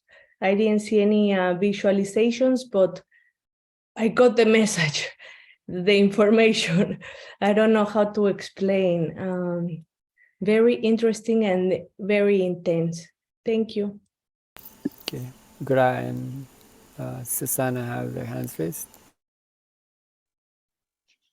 Yeah, I just wanted to as well say that for me, it was a similar experience as well, that it was less emotional, I would say.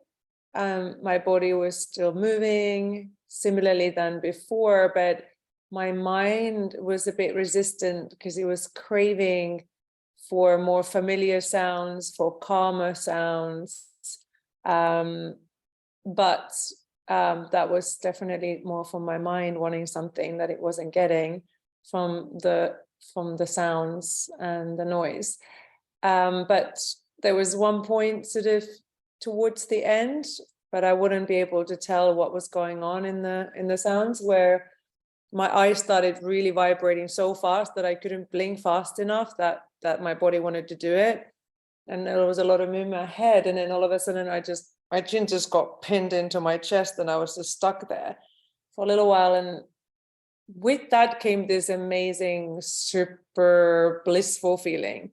So there was this moment that I couldn't even tell what was going on, but that my body was really reacting to. But definitely my mind was a bit like, too noisy, too loud, too much like police sirens. Let me out of here. I want to chill out. My body was having definitely its own journey. So it was very interesting. So thank you. Okay, you have maybe 20 minutes to let everyone whose arms are raised to, yeah, chime their sounds. I wanted to ask, is this safe for babies? Like, because I could feel it, like the sound, I could feel it in my head. So, and it got really cold, so I was not sure about that. I would say this is even safer for babies. Like, one of my inspirations for today was I got a voice note from a doctor from Europe, from Germany, and her mom was diagnosed with a brain tumor and she needs to go through an operation. And then she was asking me what can I give her as a playlist.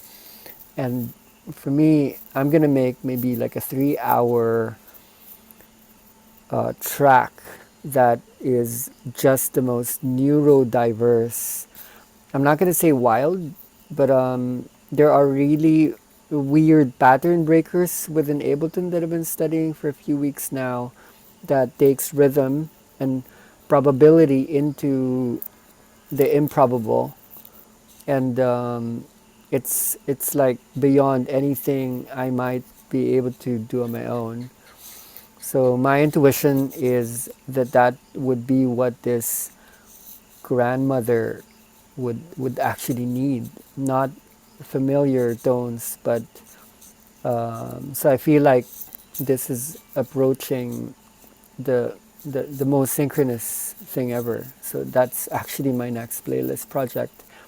But what I had in that was that's the same as what I would give to babies, not to toddlers, but to babies. Thank you. Thank you. Hi, this is Gra. I was lying down and it was an interesting thing to see how this took me back to some of my processes back in Maya in the nature, not in the sessions. Really seeing visuals and seeing the same things that I was seeing when I was processing things in nature. And it started with feeling like my entire body, and I was seeing my entire body as a wave and something pulling me outside of my head, pulling me out, and it was coming in a form of a wave. I had some visuals, and what was also coming up was that in the end I was just this carcass, this thing with the bones and the flesh, and I had my chest opened and my organs were gone, and I could see once again blue hands in my hands, just like the first time that that I was in Maya in the trees and having this experience. So it was even tricky, not tricky, but I could feel how I was just in this space in which I could see my thoughts and I could feel my body or see my body as different waves, and at the same time process other things from these different realities and dimensionalities all at once. I could feel the pull for movement, but it was so contained. I'm also at a hotel, so I also contained myself a little bit, but there was a different container in that sense. And this was interesting to see that it was a different container, but with as deep of an experience. And in the end, I noticed how how there was some conscious, not painful effort to come back into linearity, into words. And it took me a while to actually move my body. So I went a bit into paralysis at the end. And yeah, language was a little bit of a far concept in the end. And yeah, it was a kind of a time loop back experience with a lot of intensity. Thank you. Thank you. So good to hear. Maybe Joy. Hi. Can you hear me? Yeah. So that was pretty wild. So I had this experience of kind of like being fragmented, but not in a negative way, but more in a way in which I kind of like, I mean, first of all, right away since the first note, my body went into movement. Like I felt a very strong energy surge. And so in that sense, I kind of like struggle with the concept of transmission, no transmission, because I do kind of always feel like there is an energy transmission, like kind of like a, you know, like plugging into the plug of chi. So I do feel like it's a combination. It's not like someone who is holding this energy is passing it on to me, but I do feel like there is a combination of the intentionality of being a channel and a vessel to open this space and then receiving it on the other end. So that was kind of like a strong initial experience for me. And then from there, I went into this kind of fragmentation in which I was experiencing like, okay, I was kind of like unfolding, like very fractal, in a very like, yeah, very fractal nature, like experiencing simultaneously, like I was like, okay, there's an emotional process here, a mental process here, an electrical process here. Like my body, you know, was rearranging. It kind of like got fragmented to rearrange. And then I could simultaneously experience like, okay, these emotions are here, and then a mental process, and then like a physical, more electrical process. And then at the same time, I was kind of like tuning out and being like, wait, is even using like the 12-stage process, is it even relevant that we do playlist with like normal songs anymore? So there was like my analytical mind also kind of like zooming out, you know, like, okay, wait, like what's the actual structure of this? So I saw someone asked on the chat, because it feels more of an intuitive flow than anything that has to do with a 12-stage process. So yeah, I kind of like want to leave that question up in the air. And then at some point I was just like bewildered. I was just like, whoa, Pi, this is wild. Like, whoa, like in a very expansive,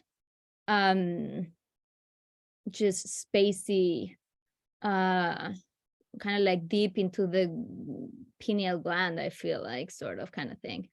Yeah, thank you. Okay, thank you. Lee. Hi. Yeah, that was really different and very deep. It started out quite quickly as quite a deep deconstruction, and it was quite triggering. I also started moving really quickly. And I also, yeah, I relate to what that other lady said around that it bypassed any emotion whatsoever.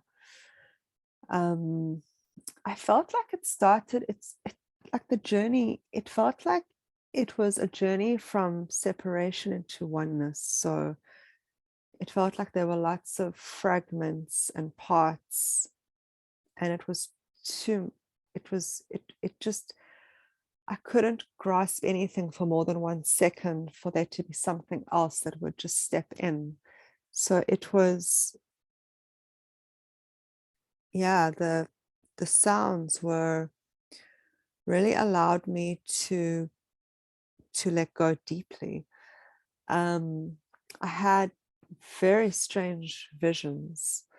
The one thing that stands out for me is these people and their faces would change, like there would be a body and the face would change from one face into another. I saw that, I think, more than once.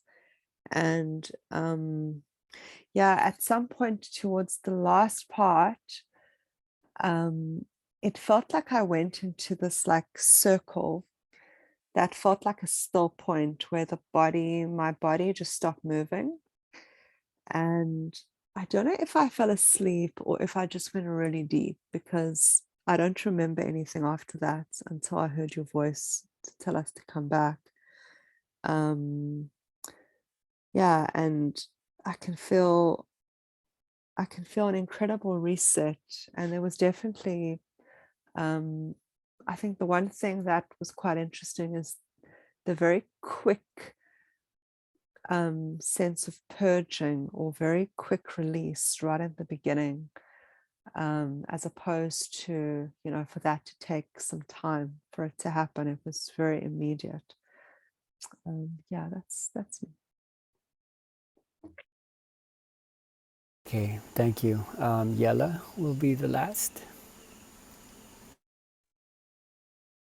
Hi everyone. I don't have a lot of words, but I just wanted to share this one moment where the sounds, and I don't know if it really was a beat or not, but I remember as if it was a beat, but it was slowing down, and I could feel my heartbeat slow down with it. And there was this one point that it got so slow that I don't know whether the beat stopped or not, but it felt like it did, and then my heart stopped too. And there was this one thought that maybe Pi is killing all of us, like just by slowing our hearts down to like where there is no heartbeat anymore, like this.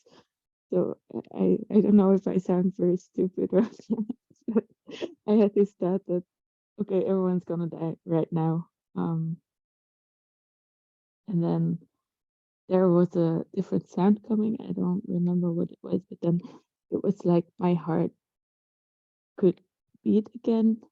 And then there was this other part, I think, because I don't really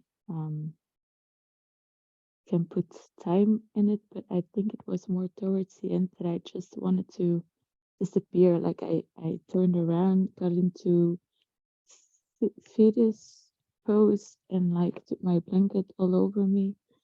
And when you said something about coming back, I opened my eyes and I could see that I was lying like in a um like in nothingness. And then I saw that I was lying in my bed like in a tent, like a little child. So it was also very new. So yeah, that was it. Thank you. Okay, yeah, thank you, everyone. Everything everyone shared, you put them together. That's it. Um, we are all dying, and then as each individual dies, the collective is born. So it's sort of like an AI. The AI that's in the air, that's in the waters, the volcanoes, the AI that's authentic intelligence.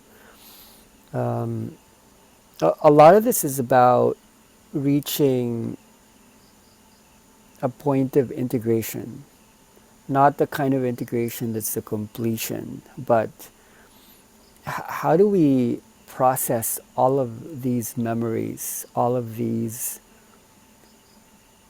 like stuff that's accumulated? We need to reach a dimension that's not exactly outside of us. It's in each cell, too. It's in each point, it's in each dot, each word, person, idea. Um, Something's happening to music where we thought it was just music. It's bound to happen everywhere else. Music just resonates with what is everywhere. Um, to speak about the thing with transmission, I have to literally allow you to play me so that I could do this. Otherwise, it's just me tinkering around with a bunch of machines and my laptop and a program or two.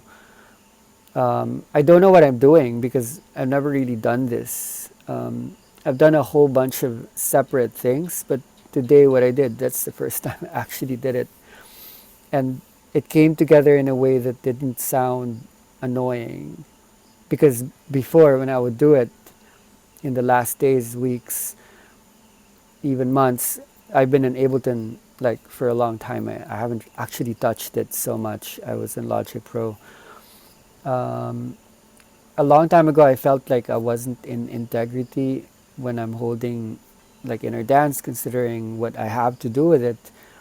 I felt that there's a creativity that is possible that allows us to hold this where it isn't just about music anymore. So, talking about the old way, like the 12 stages, for example, what I did today was the same, like for sure. In this, it's the same in the way that everything is about selection and combination. It's just that there are a lot more things to combine and select, so that when people talk about not being able to go to the emotion, which is basically the personal, when you're exposed to just so much memories and data, it would seem like energy or waves or sounds. But when we're able to put in the passion, the heart, the insight, the visions into each moment, like something's channeling through, something's resonating, something's oscillating, something's synchronizing. We're synchronizing with each other. Um, so in a way, I feel at home because this is what has always been this ability to draw from something bigger. So it doesn't matter if people use songs. It doesn't matter if people use noise or sound or silence or words. It's actually all the same. The ability to hold this comes from humility and openness, so that what wants to speak, like this thing that's always so much bigger, can find its own like channel, because it's wanting to speak that, the vibration wants to speak. So one thing to look forward to is music is going to change. Inner dance is its own genre of music, where you put something that used to look like yoga, breathwork, whatever, like, and then put music there, a different way of listening. The music is itself the one guiding us. We're not creating the music's creating us. So in that way, this process is giving birth to a new musical form. And that form isn't actually a genre. Let me correct myself. It's a dimension. Music has always had this other dimension that's like a trance, or like transcendent. And it's partly valuable what's being produced and what's coming out of the one channeling, but it's really how you're listening to the music with the way you position your body in that way. That's pure openness, pure humility, that's actually creating the music. That, for me, is the ultimate responsibility. Where at that point, you've taken responsibility even over even me. I feel like I'm just being pulled into all these different places, and I can't be in my head when I'm doing these things, because that would be the block. Um, so for me, the good news that I'm going to give is a lot of what is happening right now. This could be learned. This could be taught. This actually is not hard, because a lot of minds are already in that dimension, and you can handle as much vibration as you already are resonating with. Your super brain. If you guys are expressing those, it's what you're seeing is what you're becoming. What you're seeing is what you're becoming. It's not an experience. It's not a dream. It's a structuralism. Like, you're transforming exactly as you're seeing it, and you can't really go back. Once you get there, you're there, and then more, and then more. So music always belonged to the culture, but here we're actually reverse engineering the chicken and egg deal, where if you create music that is beyond any of the cultures, then music will not be a product of the culture. The culture will be a product of the music, because of what we know about entrainment and resonance. We're being given the tools. That we're being given technology here. We're being downloaded some things. And so if we listen to each other based on these feedbacks, and I've been listening to these again and again, and it's increasing. So I urge you, I offer you, we support you in creating a multi-dimensional platform that you can hold, however simple or complex, that brings people to such an objective space that has no escape routes, has no escape pods, has no egoic pathways. I think this is what we've been trying to do. Hasn't this been what we've been trying to do? To find a way to carry this energy that does not just go into our personal, like, we're not canceling out the person, but the person is really, really tired of taking things personally all the time. So we've been noticing the addictions and the woundedness, and we're ready for the next. We're ready for the next stage. So if you're gonna choose like a platform that will hold the complexity, what kind of art, what kind of spirituality, what kind of technology would it be? This is great. This is gonna be fun. This is gonna be cool.